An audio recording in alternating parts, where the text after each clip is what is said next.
Une page se tourne dans le Grand Genève. La douane française de Moillesul s'efface pour laisser place à la future ligne de tram franco-suisse.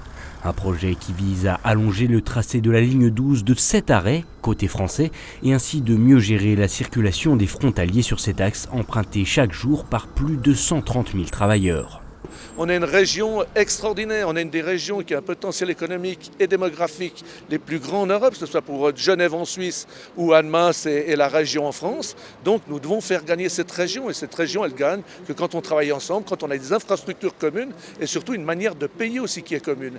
Et je crois que c'est ça qui est très important. D'un côté ou de l'autre, cet argent il reste dans cette région, et je crois que c'est ça que l'on doit faire passer comme message, et cet argent servira à tout le monde, puisqu'on parle de qualité de la vie à travers les transports publics, donc aussi moins de pollution et beaucoup plus pour l'environnement.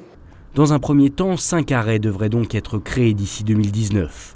Une première phase d'un coût de plus de 57 millions d'euros est répartie entre chaque acteur du territoire. C'est un projet transfrontalier et il n'est pas que symboliquement transfrontalier, il est financièrement transfrontalier puisque c'est un projet pour cette première phase du tram qui se situe à peu près 55 millions d'euros pour lesquels la Confédération helvétique, dans le cadre du projet d'agglomération, finance à 40%, c'est-à-dire à près de 23 millions, mais aussi le département grâce au fonds frontalier qui apporte 12 millions d'euros, l'État 6 millions, et puis bien sûr les collectivités locales qui sont à hauteur de près de 13 millions d'euros. Donc on s'y est tous mis.